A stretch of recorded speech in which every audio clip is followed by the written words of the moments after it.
everyone. So nice to see you all. So nice to be here for Medicine Buddha. Thank you so much, Karen, for tech hosting, and to all of you for being here, for being the Sangha. Um, Miss Sharon already mentioned it in the chat, I think, but we are um, on the equinox today, the actual day of the equinox, and it is just a little break of a day, just a little dose of balance to remind us of what could be before we dive into, real winter coming soon. And we've kind of had an astrologically potent time, lots of buzzwords, lots of things going on the past couple weeks. We just closed an eclipse season from Lama Rod's birthday to yesterday was like the lunar to solar eclipse, the new moon, a full moon to new moon, and many other things. But yeah, I'm Eli Ryn, if you don't know me, before I start just chatting. And welcome to Medicine Buddha Practice. We'll get to everything. We'll get to what we need to when we need to. And I'm here to help facilitate us just gliding through, diving in, whatever we need today, drawing what we need from ourselves, from the Buddhas. I put on my equinox dress for you all today. One of my partners got me for our 5-year anniversary. This dress like last week. Yeah, on the 16th. So I put on my little dress for you guys, even though I was just shortly asleep. Mind you, I was napping before this and then working before that, but I decided to, why not? Let's dive in. Let's try to experience all we can today. But yeah, it's the equinox, and thinking about balance in the time of collapse can be really tricky. What does it even mean as things crumble to find balance? The equinox, the day and the night are the same length today with the same amount of light and day. We are moving from that kind of like hot, fiery energy of summer into the sinking of winter. And, I always celebrate like a week, the 3 days before today and the 3 days after. Equinox is more of a transition. And in a lot of Buddhist traditions, that's like the whole holiday. And for Japanese Buddhism, it's called Ohiga, crossing to the other shore. And so I was raised in Japanese Buddhism, and I'm like thinking about all the stories I've been told over my life and just really holding that like the spring equinox kind of feels like being born for the first time, and the equinox to me feels like being born for the last time. Like they're both rebirth, but like this one feels like I've been here before. Like if I so choose to tap in, I can really move into like a shedding process. I know what I don't need, let me put that down. I know what does not serve me, let me put that down. And let me just fortify and recognize what strength I have, what I have like built over the year, what has come on from that season of birth and then that summer of expansion. It's an invitation for me into a deep pause before going forward again. And every breath is, but what's the point of talking about any of this if not to really dive into it, right? And so as we dive into this moment of like brief balance,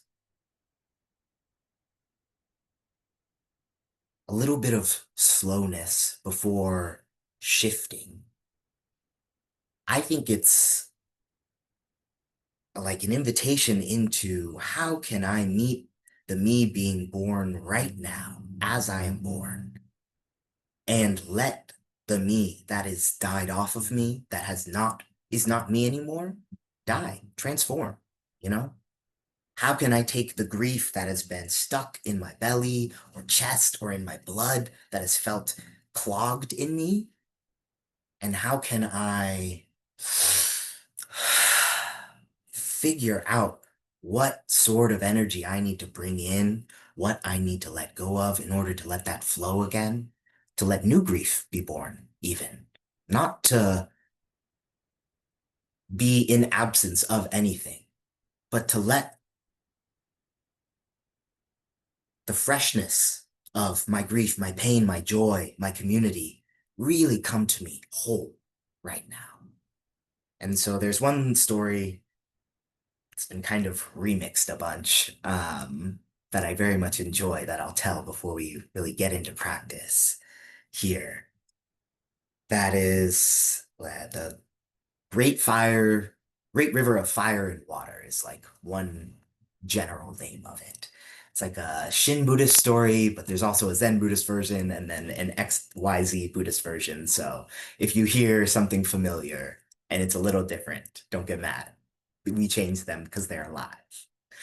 But this story I really like and it's simple, and I've been told, I don't know, for 25 years over and over again of there's a person, kind of at a bazaar in the desert, and they're looking at all these wares. They're just minding their own business, shopping, and they look behind them and they realize all the other customers have kind of disappeared, and it's just them and all this stuff. And then rumbling in the background, big like dust cloud is starting to form. And so they're just sitting there kind of being like, well, I was shopping, but I don't know. Everybody disappeared, and now there's this big rumbling dust cloud that kind of sounds like a stampede. I'm gonna make my way. So they leave the bazaar and they start walking. And they hear the rumbling getting louder, can't see anything, just dust picking up. And so they start, jogging a little bit, and then they start just picking up the pace, sweating a little, and they hear the rumbling. Then it gets closer and closer. They start to see who's behind them. This big, angry mob. It's a horde of beasts and people and beings he's never seen before and demons. And they all look angry. And he can tell they want to kill him. That's what he feels. So he's running. And they are snarling and, really fierce looking from afar. And as they get closer, their snarling stops, but they're still scary. But their voices turn sweet and they say, oh, we're not going to hurt you. Don't worry. But they still, their energy and their aura is still angry, angry, angry. And they say, we won't kill you. Just stop. Just stop. And he's like, no, I know I cannot stop for this, like, big horde behind me. It's bad news. I can tell. I feel it. So he keeps running, keeps running. He runs up a mountain. And as he's running up, he passes over the top, and there's just a minute where he's hidden from them, right? They're on the ascent still, and he's on the descent. And he sees a little flower right by the side of the road that just pops up to him. This whole time he's been running, there's been nothing to really duck under, but he sees this flower by this rocky mountain, and he just stops completely, kneels next to the flower, and takes it in all the way. And the horde runs straight by him. Okay, so one version of the story ends there. Another version of the story, we keep going. So the horde passes him. He goes on about his day. He goes, woof, okay. He doesn't think about it too much. He goes, I didn't really learn anything from that, but I'm safe. Whatever. I ran, I trusted my instincts. Then I stopped and I saw this flower and it consumed me. And so there's obviously parables there about attention, but I'd like to go a little bit deeper.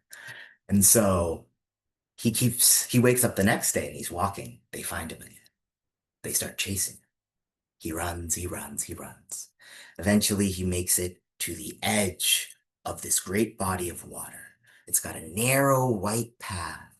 And then on one side, these giant, like lapping waves of fire are spouting, almost like the bottom of a volcano splashing, really big, tumultuous. On the other side, like a hurricane, violent waves are crashing up and down, up and down. So he gets to the edge of this, and behind him, there is the horde waiting. They've cornered him. They can't all make it across this path, so they're saying, no, no, don't go back, don't go over, just come back, come back. And he hears from like the eastern shore, far down that white path, just a kind of voice or something tells him, trust your feet, go. And so he crosses the river. And then this version of the story ends there. We don't get to know if he lived or not or what happens. But it's got me really thinking this year, in this time, that we are truly facing great rivers of fire and water, right? Whether it's diving into, American politics, the left and the right, whether it is diving into global politics, capitalism as a large, falling, imperialism reaping its like death sprawls on us. All of these things can feel insurmountable. And at the face of like just looking at it quickly, it feels unsolvable. But there is a voice to listen to. That medicine Buddha, this practice feels like the cultivation of to me. That ancestral voice of knowing that even though you don't know what's on the other side of this path, right? There could just be more monsters over there. But that you are one deserving of choosing to live, that in itself, choosing to go on that path rather than to just let the horde take you, rather than uncertain whatever on the other side, that choice to live is a very important choice that we have to make again and again and again. And to really evaluate, as we have this pause, how am I living? Is it fueling me? Do I need more rest? Do I need different rest? Do I need community? Am I really seeing clearly my life? And then also this invitation into that, like, the path kind of represents sometimes, and it can represent whatever you want, but it can represent the ancestors and like tuning into the fact that you have and will get free again and again and again. Like you, as in all of us, as in the big you. There is not only a 1,000 year, 2,000 year, 450-year arc of humanity. It's so much longer. And that's just these bodies, not to mention just the expressions of the universe itself.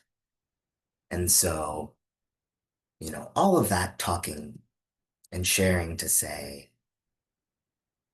today on this equinox, on this Monday, or not Monday, wherever you are, if you're not in the same time zone or hemisphere as me, how can I already be choosing to live? How can I choose to live with each me being born and return to that choice? The choice for life, as in, I choose to like really get free, to really know what it is that I need to meet myself all the way. And to meet myself all the way is to meet all of you all the way, right? To really find my voice as the wind, my breath as a river, like everything to dissolve back together. And so lately, the seven homecomings from Lama Rod, I've been working with for a lot of years, and I'm sure a lot of you have too. And I'm gonna put in the chat. It's kind of turned into these four for me lately. The seven homecomings are a practice Lama Rod has, which you can look up later, and are lovely for anything really. And I took the certification course, was a peer mentor, and I've sat with them for a while. And they've kind of turned into a four-part path of arrive, attune, expand, dissolve. I've been really just playing with that lately. Not as something to make a school out of or build, but just as a framework to play in. And arriving, I share some of myself. I show where I'm, you know, at, and I hope to bring us all into this kind of shared practice field as we arrive. We'll round just a little bit more, and then we'll move into attuning to that voice from that eastern shore. We'll open up with our invocation mantra in a little bit, and that will be us like really just sinking in, attuning to that ancestral voice, attuning to the medicine Buddha. Um, in that story, technically, the Buddha that's calling is Amida Buddha, but the call of any Buddha is the call of every Buddha in my head. So I do not care if you switch them around, and I don't think they would care either. So we'll use Medicine Buddha today in our mind, but you can, use that visualization if you want to. And then we'll expand with our prayers, bring that out into our liberation field, and we'll dissolve it all with a little bit of visualization at the end and our, you know, collective reflection and grounding. So take a moment to just notice where you are, arrive with your body and clear away anything you don't need, get anything you do need.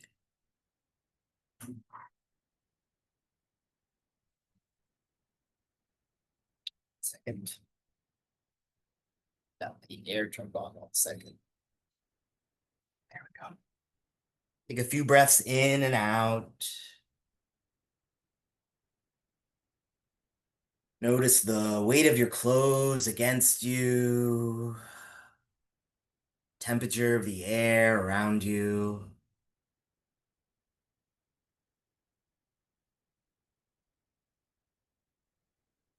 Notice the cushion, the ground, the earth rising up to hold you beneath you, giving you a gentle place to rest, to practice, to move. Everything we do today is opt in, opt out. Take a break, guide yourself. The act of choosing starts now. Choose each and every breath.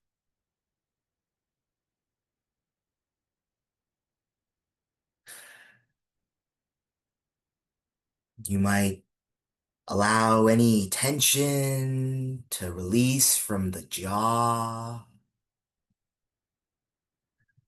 from the space between the brows, relaxing the face, even relaxing the eyes and the head, the tongue and the mouth.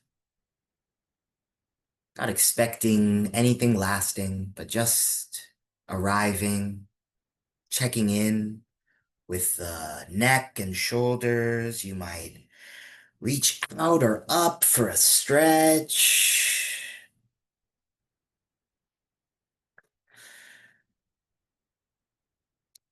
You might pull a blanket closer to you or sink into some stillness.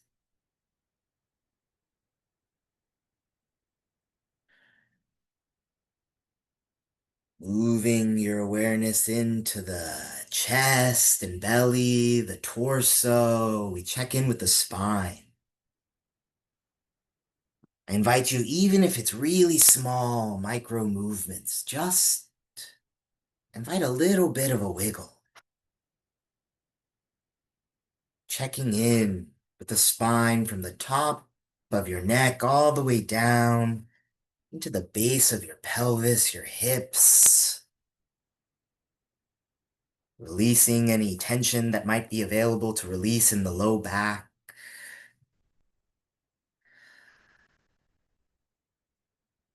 We let the legs, thighs relax, grow heavy.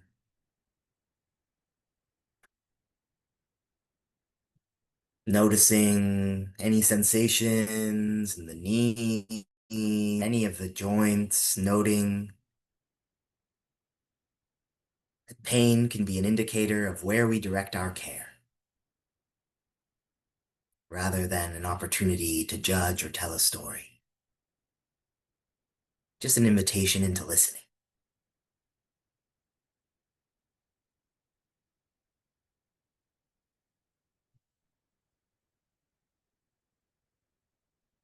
And in our full arrival,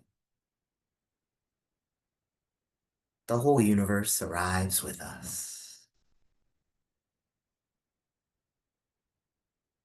We will move into our opening mantra of Om Menla Sangye Kino Soha, which will also be in the chat.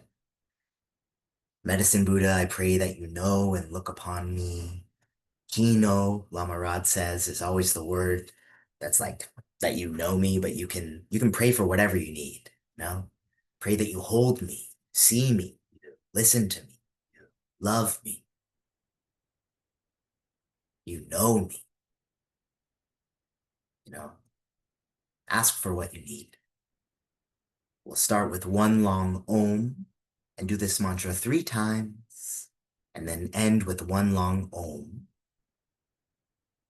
And really, the invitation for me to you guys is to let the Buddhas arrive. Feel the whoever, ancestors, medicine Buddha, your own healing spirit, call that into this space.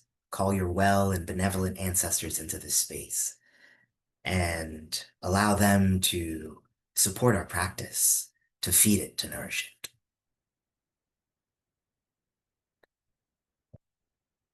So one long Om, breathing in. Om.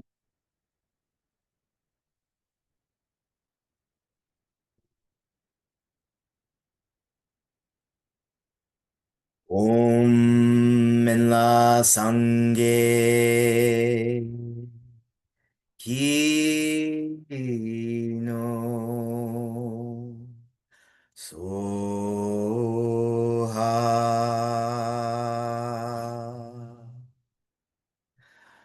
Om Minla Sangye Ki no Soha.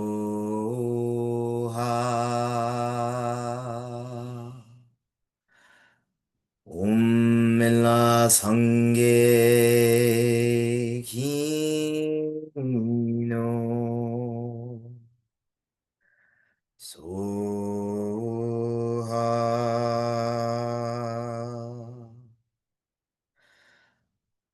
Om.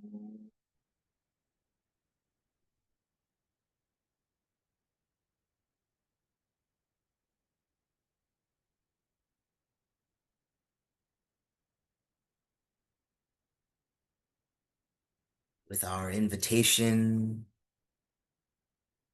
Medicine Buddha starts to arrive. I call, we have a Medicine Buddha over here and his deep blue candle light. Then also over here, all the ancestors to complete our arrival. I open up Ma Harriet's waters. These are waters and prayer shells from many ceremonies over the past summer and waters from the marshes that Harriet Tubman was born in and liberated herself from. We let the ancestors arrive with us. And as the next main mantra is in the chat there, Tayata Bekense Maha Bekense Ratsa Samungate Sowa. And we'll move into that in a bit, and then the prayer requests, which a reminder to fill out if you haven't yet. Before we move into this one, I want to invite us into just a little attunement with our own revolutionary light, our own liberatory frequency. So as we just take a few breaths in and out,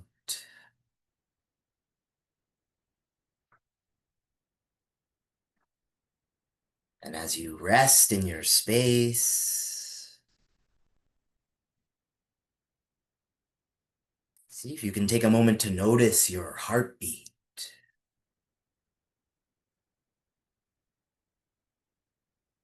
kind of rhythm of your own body.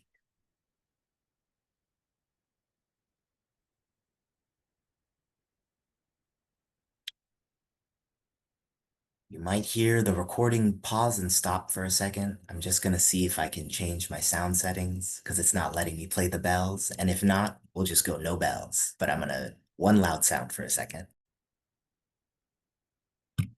Okay, no bells today, no worries. Okay, so as we breathe in and out, you might take a chance to imagine yourself sitting at the edge of a big wide river.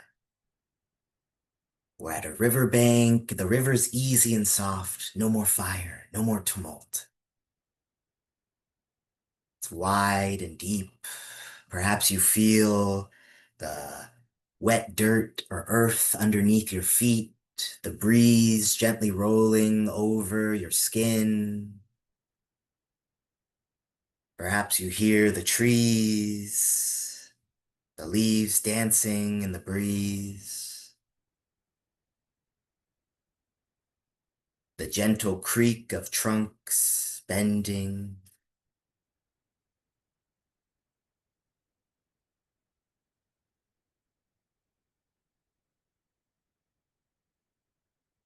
You might imagine the sun high in the sky, bright, shining.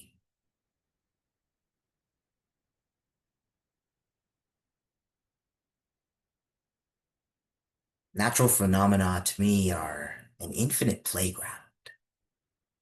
And so as we bask in this, like, closing eclipse energy, we can play with that however we'd like. And so we'll run the eclipse back for an encore today with the Medicine Buddha. Sit there at your river, imagine just looking up at the sky, taking in the warmth, feeling the warmth really, touching your skin, perhaps a little bead of sweat rolling down your back.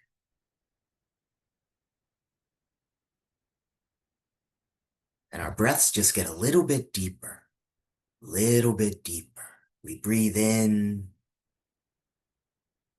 pause at the top, relaxing our body around this full feeling.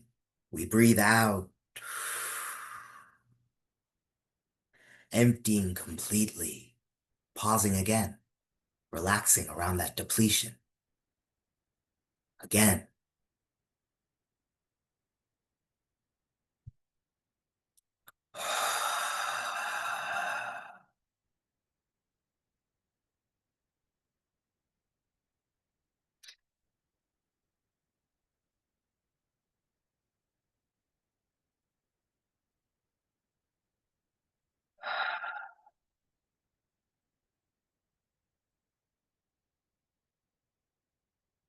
As I start to breathe deeper and deeper, you can feel from this water almost like you're the tide of the moon. You're pulling out. This deep blue incense smoke starts to rise up from the water on every inhale and on your exhale. Flows in through your body, out of your nostrils, and like big steamy breath starts to float up to the sky. We breathe in, draw in this deep blue fragrance. Alive, it moves through your body. We breathe out. In offering, this smoke curls and floats up and up and up. We keep breathing until it reaches the sun. You see, like the aurora borealis on Miss Sharon's screen. You see that blue reach all the way up into the sky till it starts to take over the sun like an eclipse. Look up into the sky, breathing in with the water, out into the sun until it turns a deep blue, casting a blue shadow for everything around you.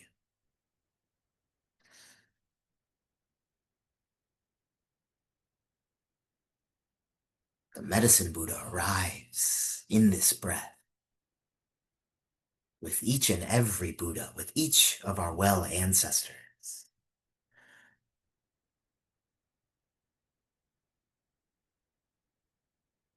We invite this mantra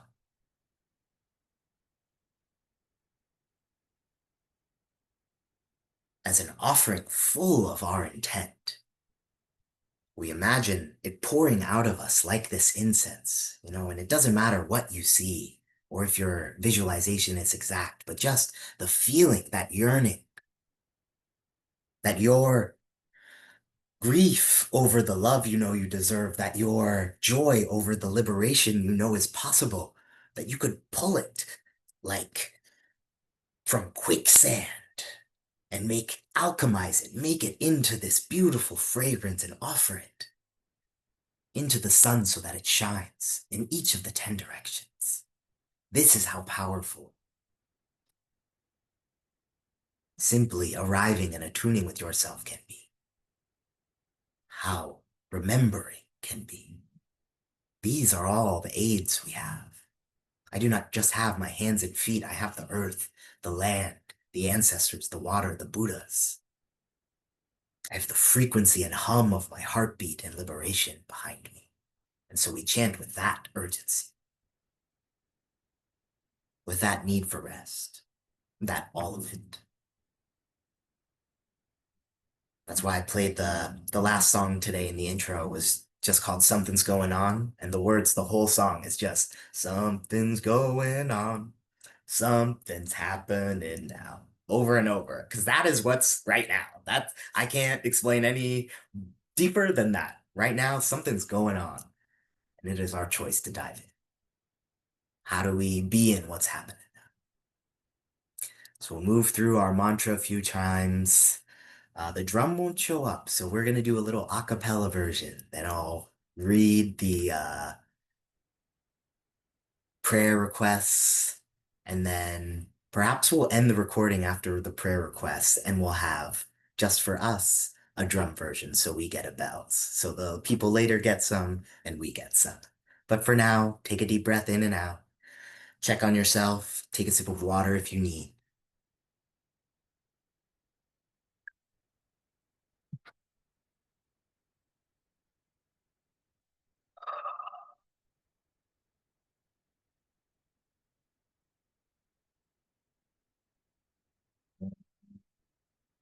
하야타 umbegnze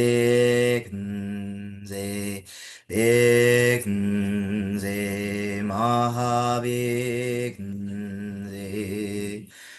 raza samgate soha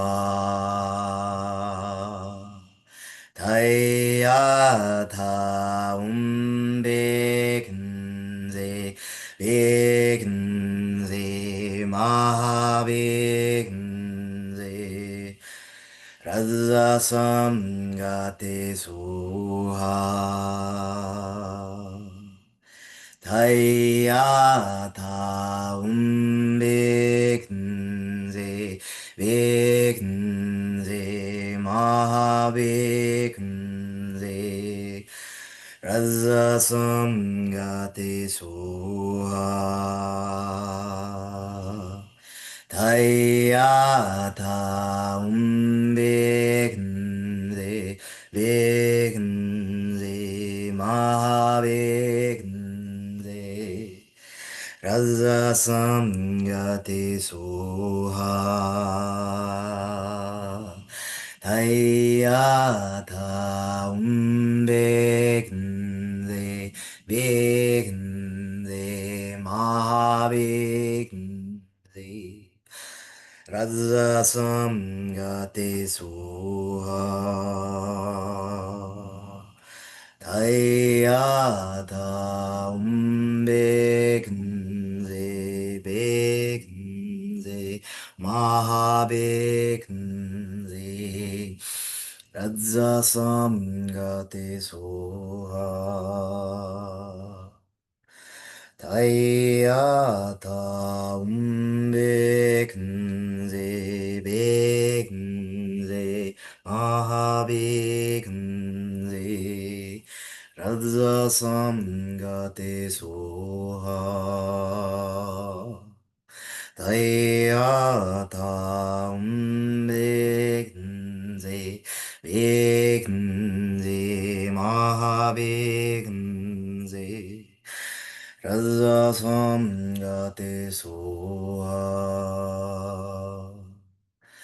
다이아타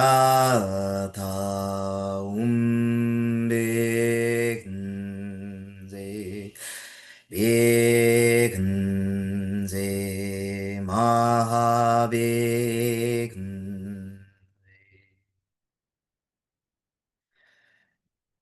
라자 삼가테소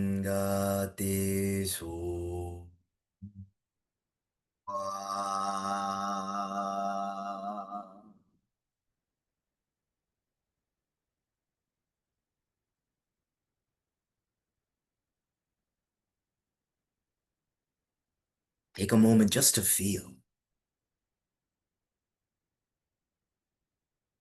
If you've sat with me, you've heard before, our sound waves are physical things, literal physical things, filling up and transforming the space.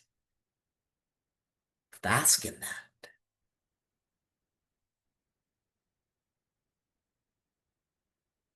And I will turn my attention to the prayer dog. You will expand out and offer to all those in need that your prayers be heard.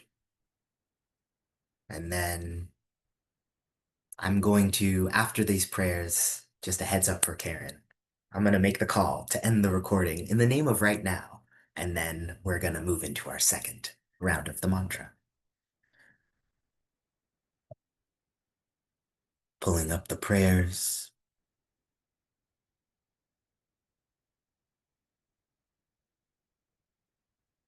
Prayers of gratitude for this Sangha.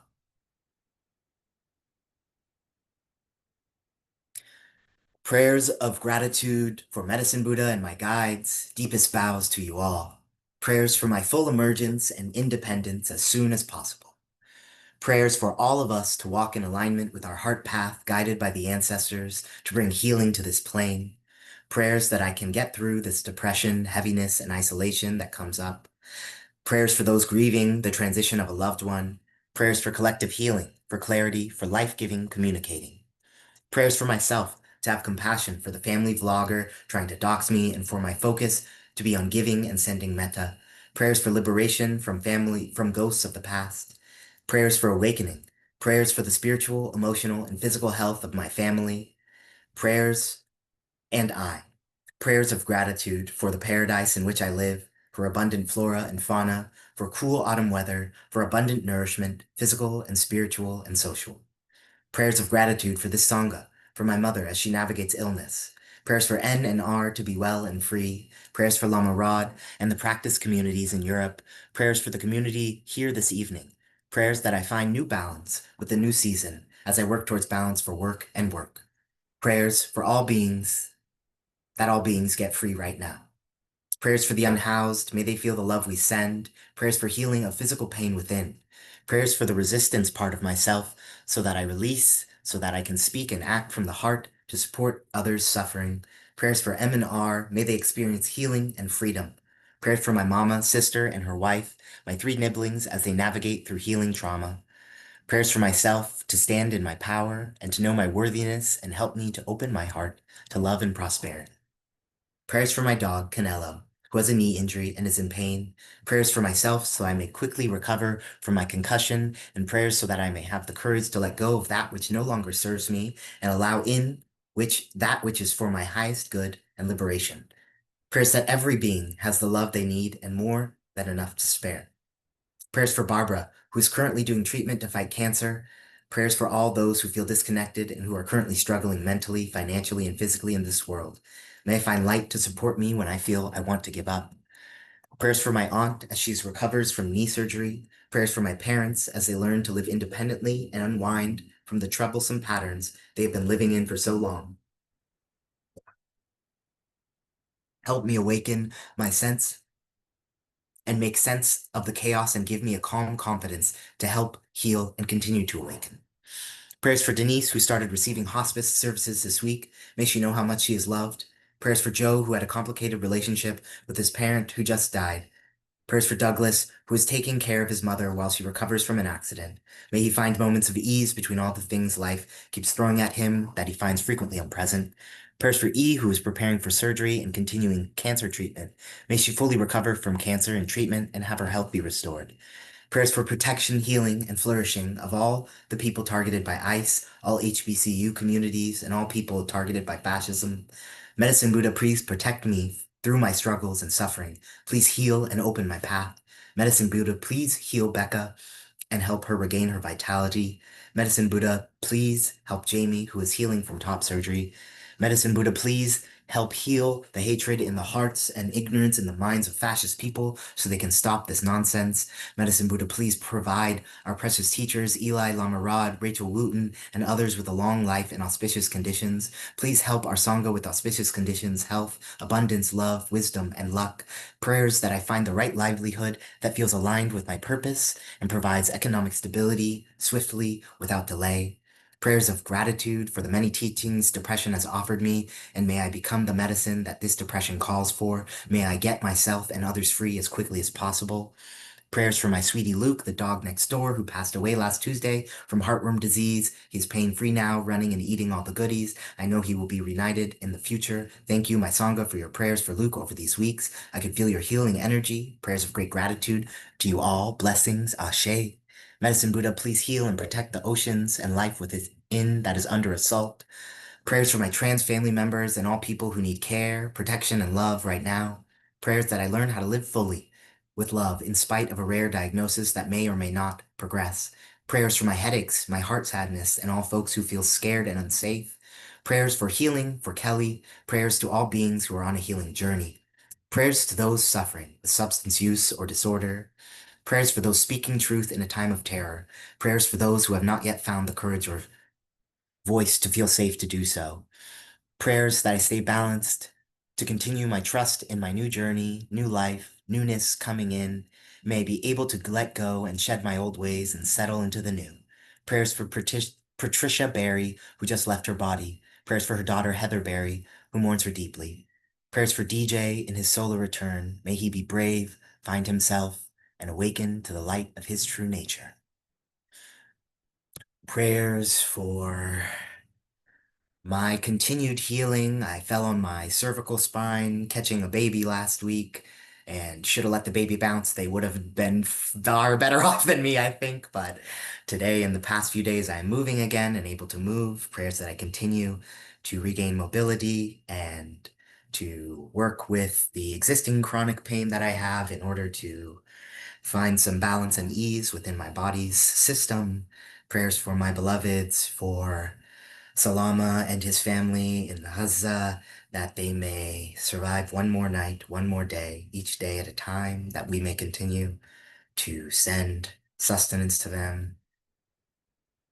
May these prayers and all prayers in your heart that don't have words yet, in your tears or in your joy, be heard by the Medicine Buddha. May we send these all out. Something I've been since I started doing working with Harriet Tubman much more deeply about 5 years ago, something she always asked me is, do you believe in your prayers? Do you believe what you say when you say it? May all beings get free. Do you think it can come true? And I'd say these days, most days I do, but some days I still catch myself really not believing it.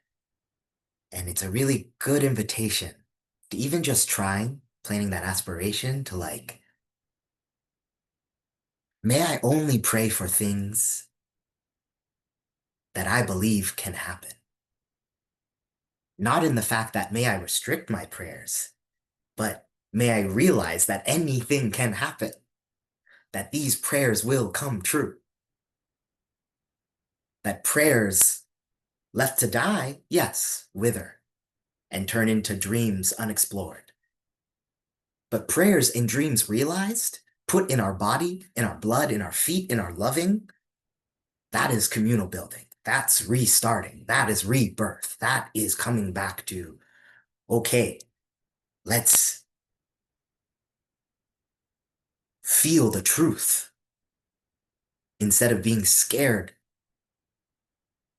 of the amounts of untruth or detachment or disillusionment around me?